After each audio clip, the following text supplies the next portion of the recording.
The first thing I noticed that Christmas morning was the silence. Not the peaceful kind. The kind that feels too big for a small house. I opened my eyes and waited for a sound that never came. No footsteps in the hallway. No soft voice calling my name. No gentle reminder to get up before the day slipped away. For years, Christmas always started the same way. My mother woke up before everyone else. She believed the day deserved a calm beginning.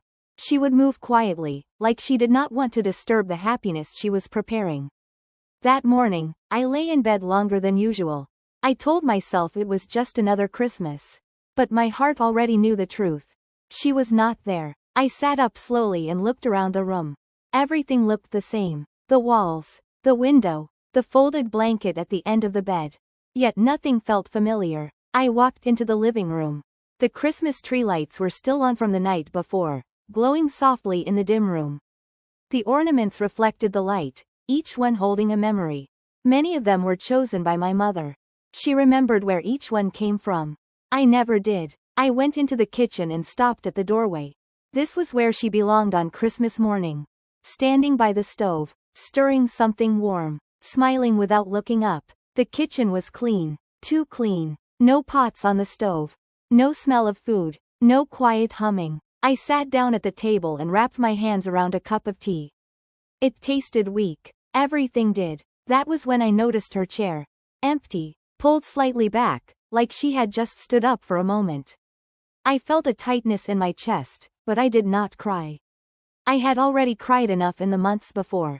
This feeling was different. This was not shock. This was understanding. This was the moment I realized something painful. Christmas was never about the decorations or the gifts. It was about her. And now, for the first time in my life, I had to face Christmas without my mother. My mother was the kind of woman people often overlook. She did not speak loudly. She did not demand attention.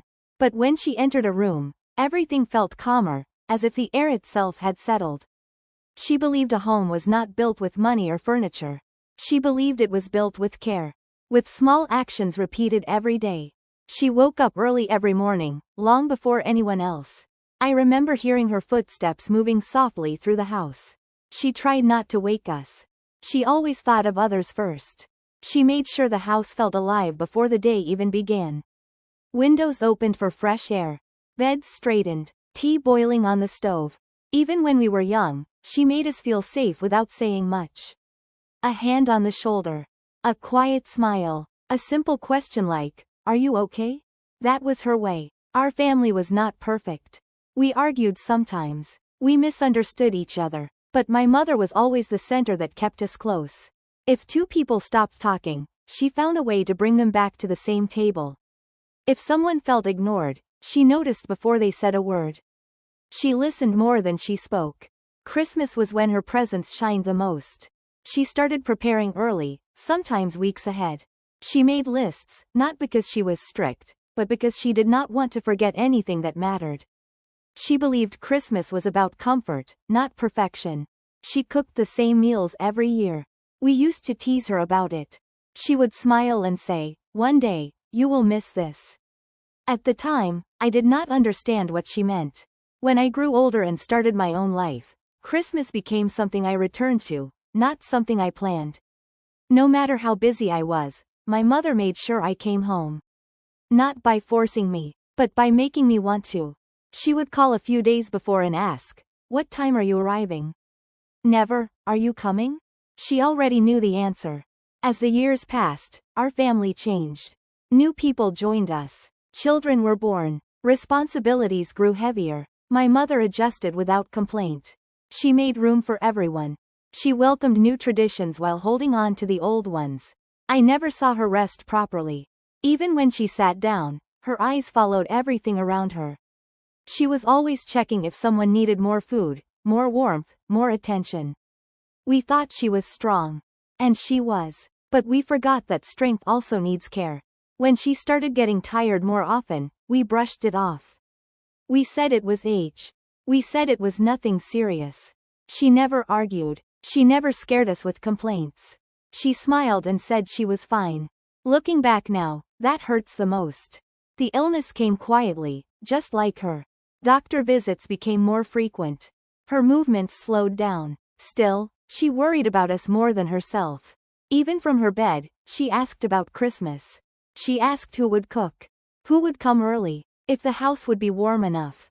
She passed away without drama.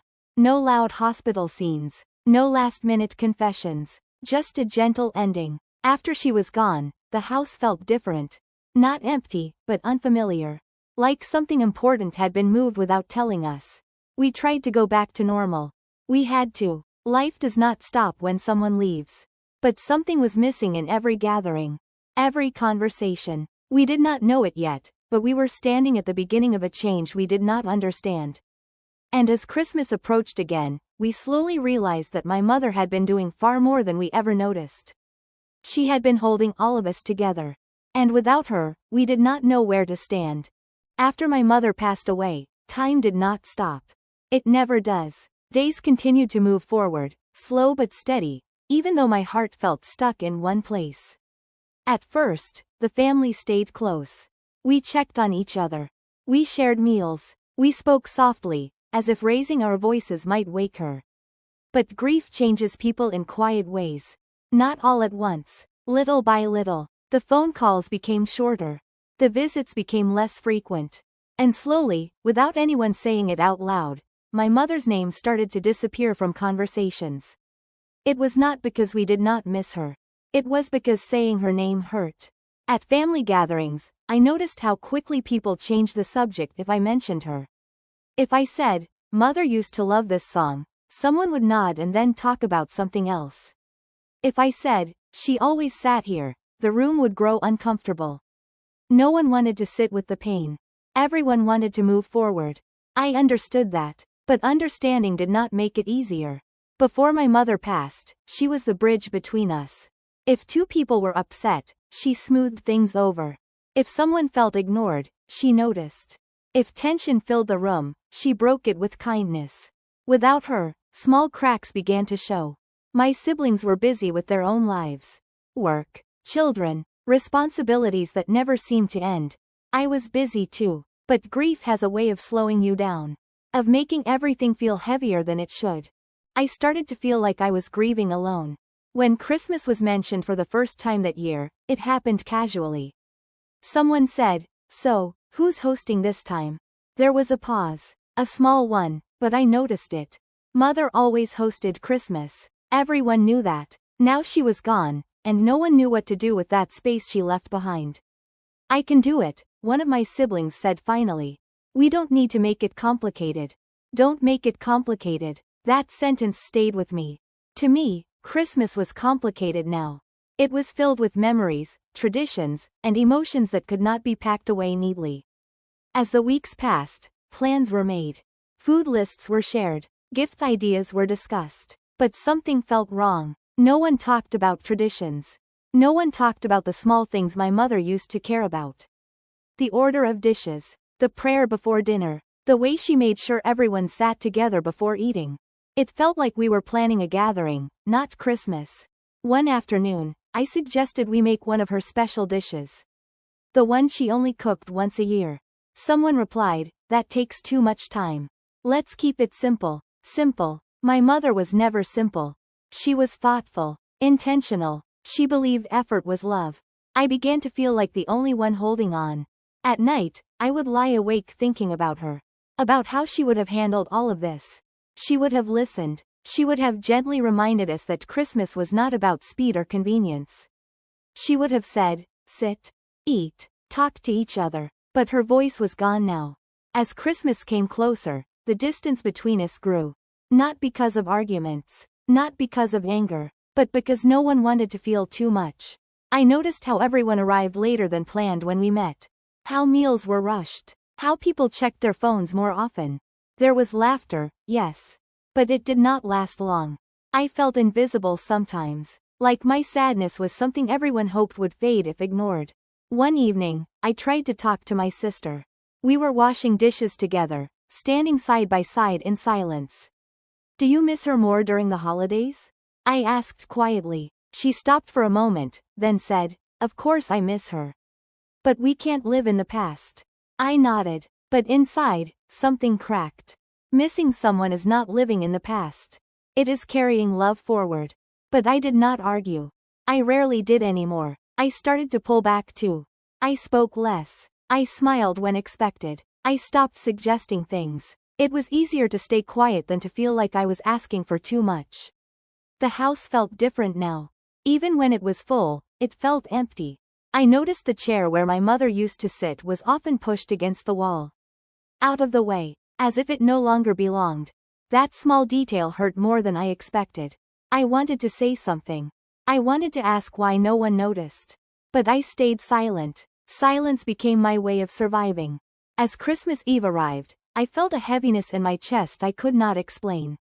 Everyone was busy preparing, cooking, wrapping gifts, talking about schedules. No one asked how I was feeling. I went into the kitchen alone and stood there for a long time. I looked at the counter where my mother used to knead dough. The sink where she washed dishes while talking to me about life. I could almost hear her voice. Almost. But almost is not enough. That night, as I lay in bed, I realized something painful. We were not just missing my mother. We were losing each other. Without her gentle presence, we did not know how to slow down. How to listen. How to make space for emotions that did not fit into busy lives. Christmas was coming, but the warmth was fading. And deep inside, I felt that something important was about to happen. Something that would force us to face what we had been avoiding. The absence was no longer quiet. It was growing. Christmas Day arrived without any warning. It did not feel special. It did not feel heavy either. It felt empty. I woke up before everyone else, just like my mother used to. My body remembered the habit even when my heart wished it did not. The house was quiet, wrapped in early morning darkness. For a moment, I stayed in bed, staring at the ceiling, hoping the day would slow down and wait for me. But time does not wait. Not even on Christmas. I got up and walked slowly toward the kitchen. Every step felt familiar and strange at the same time. This was the path my mother walked every Christmas morning. Barefoot, careful not to wake anyone. Carrying love into the day before the sun even rose. When I reached the kitchen, I stopped. The lights were off. The counters were clean. No pots on the stove. No smell of spices. No soft humming filling the air. I turned on the light, and it felt too bright. Too sudden. Like it exposed something I was trying not to see. I stood there for a long time. Long enough for the kettle to boil dry before I even noticed it was on. I had turned it on without thinking, the same way my mother always did. I turned it off and sat at the table. The chair across from me was empty. Not moved, not decorated, just empty. That chair had always been hers. No one ever said it out loud, but everyone knew. She sat there every year. Pouring tea, passing plates, watching all of us like we were her favorite story. That morning, the chair felt louder than any noise. As the house slowly woke up, footsteps filled the hallway. Doors opened, soft greetings were exchanged. "Merry Christmas," someone said. I answered quietly, "Merry Christmas." It felt like saying words I did not fully understand. The children were excited. They ran to the tree, laughing, pointing at gifts. Their joy was real, and I did not want to take it away. I smiled for them. I truly did. But behind my smile, something inside me was breaking apart slowly and carefully, like glass cracking without making a sound. Breakfast was simple. Too simple. Someone suggested we eat quickly so we could open gifts. No one mentioned sitting together for a while. No one mentioned my mother. We ate standing up, talking about plans for the day. Who would visit which relatives? What time dinner should be ready? I kept waiting for someone to say her name. Just once. But it did not happen. After breakfast, the gifts were opened. Paper was torn. Laughter filled the room. Phones were raised to take pictures. I watched from the side, clapping when others clapped, smiling when others smiled. I noticed something small, but it stayed with me. No one saved the gift wrapping paper like my mother used to. She always folded it neatly, saying it could be reused next year. That small habit suddenly felt important. As the morning passed, people started getting dressed for visits.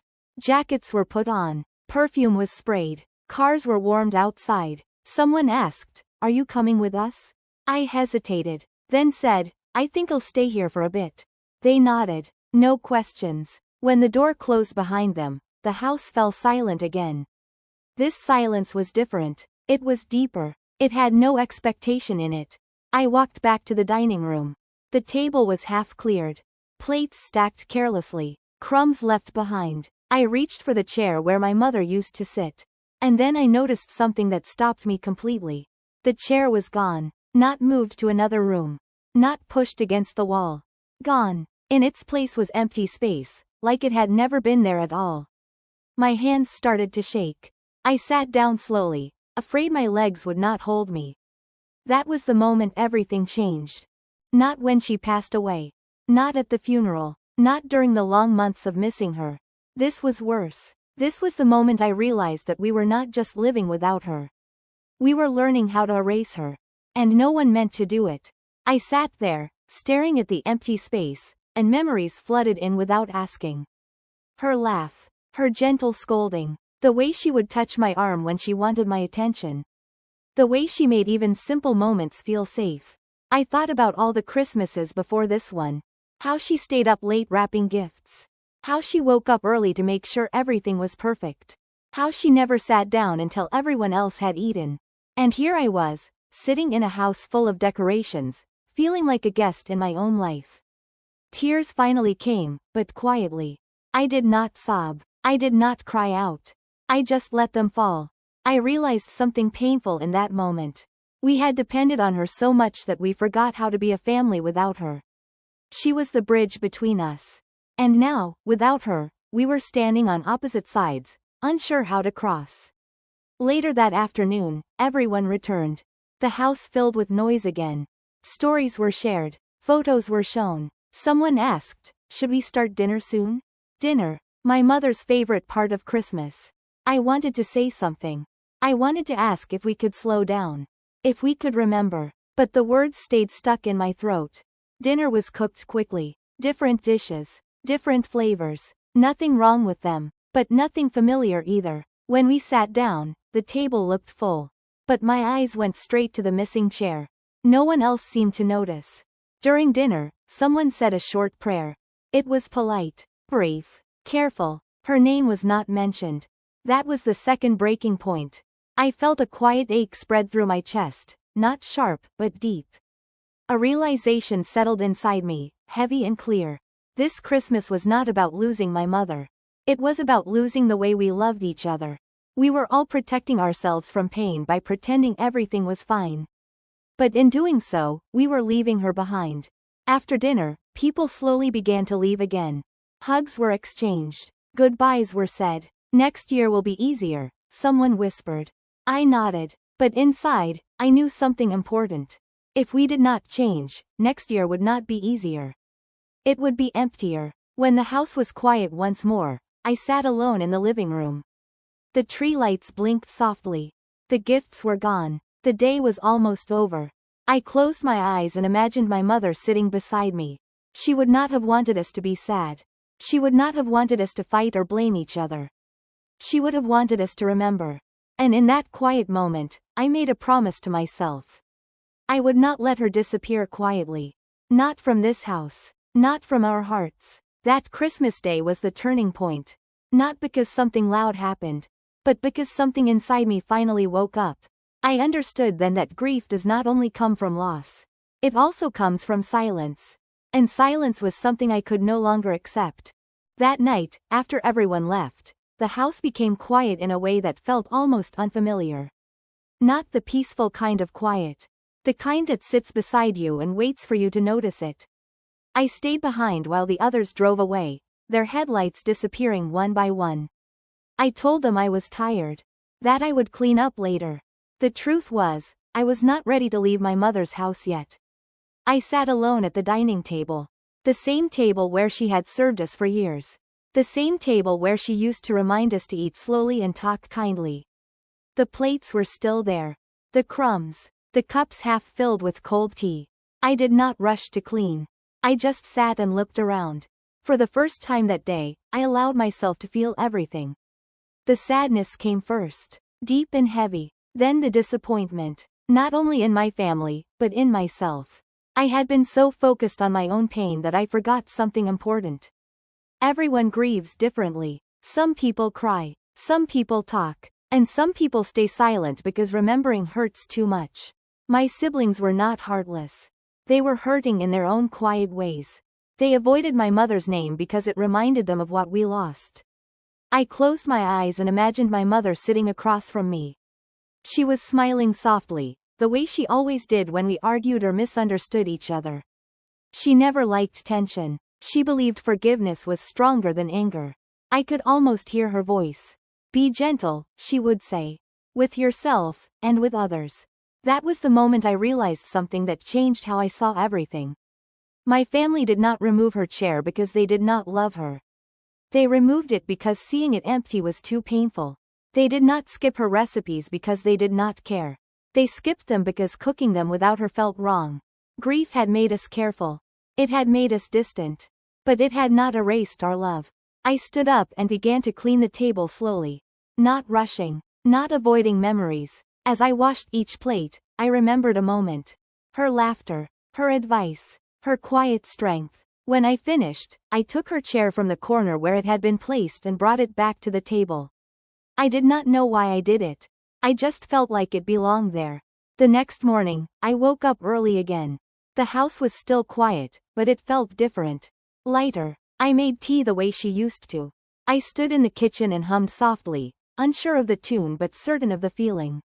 Later that day, my sister came back to pick up something she had forgotten.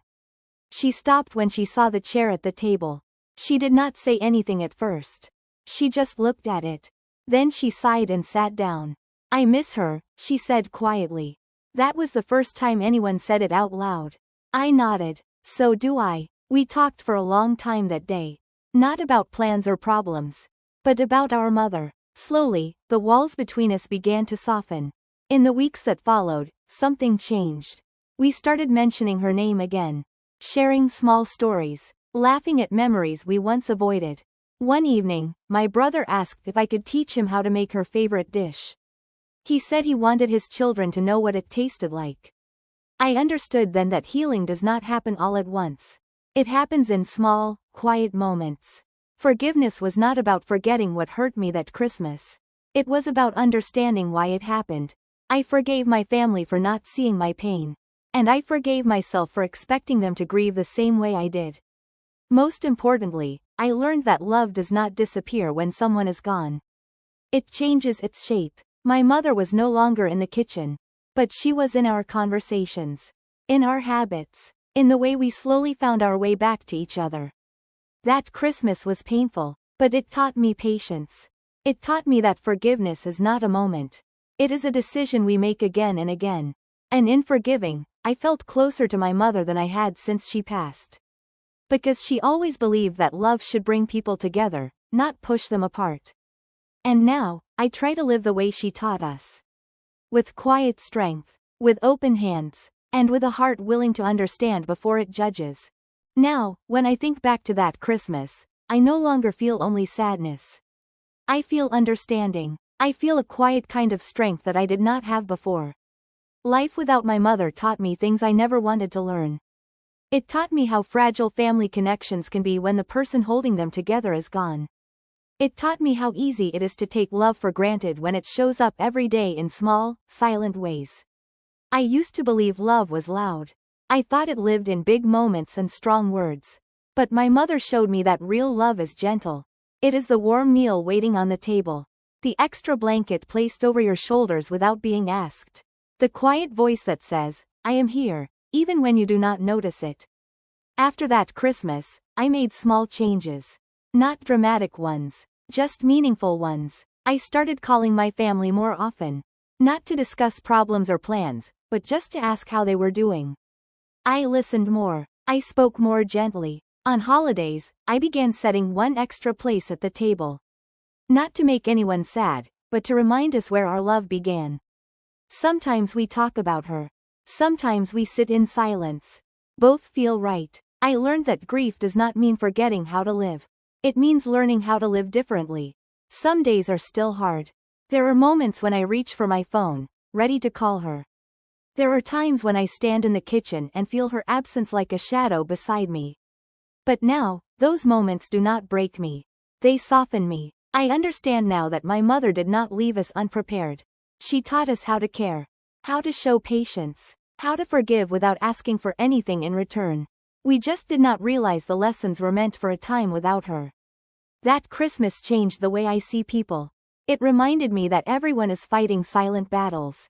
That sometimes distance is not rejection, but pain wearing a disguise. If there is one thing I carry with me now, it is this. Say what matters while you still can. Sit a little longer at the table. Listen without rushing. Do not assume there will always be another holiday. Another phone call. Another chance to say, "You mean everything to me." Because one day, a chair may sit empty. And you will wish you had noticed how full it once was.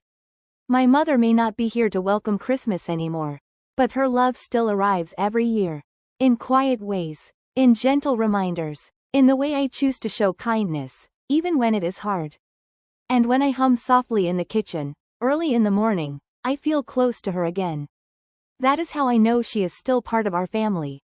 Not in the way we once knew, but in the way that truly matters. Sometimes, love does not leave. It simply teaches us how to carry it forward. Sometimes, the people who hold a family together do it so quietly that we forget to notice them while they are still here. We assume their love will always be waiting for us, their care will always fill the house, and their place will never be empty. But life does not make such promises. Love should not be saved for later. Gratitude should not wait for loss. And presence should never be taken for granted. Because one day, an empty chair will teach us what words never could.